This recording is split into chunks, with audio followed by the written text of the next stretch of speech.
Merhaba arkadaşlar. Şimdi size evimde yapmış olduğum bir tamir işini göstereceğim. Servislerin yapmış olduğu ağır konuşmak istemiyorum. Arkadaşlar çamaşır makinamı görüyorsunuz. Benim çamaşır makinem çürümüş.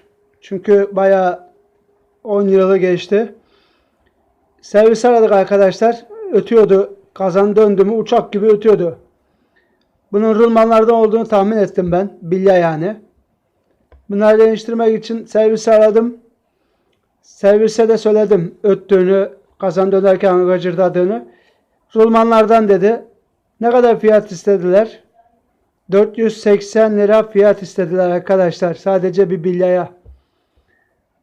Arkadaşlar ben de 480 ona vermedim. Kendim yapıp artan parayı arabama harcadım. Biliyorsunuz arabama düşkünüm biraz. Ama evimin de eşyalarını tamir edebiliyorum çok şükür. Arkadaşlar böyle fotoğraflarını çektim önce. Sökmeden önce fotoğraflarını çekerseniz hangi kablo nerenin bilirsiniz. Bakın arkadaşlar kazanları söktüm.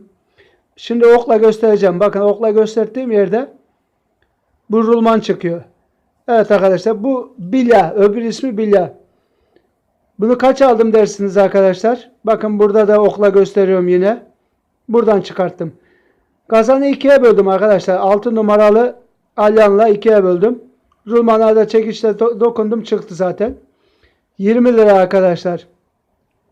Rulmanı 20 liraya değiştirdim ve gidip işte çamaşır makinesinin dışını aldım. Gördüğünüz gibi 100 liraya da dışını aldım arkadaşlar. Tamirciye gittim. Gördüğünüz gibi dış kabı da tertemiz.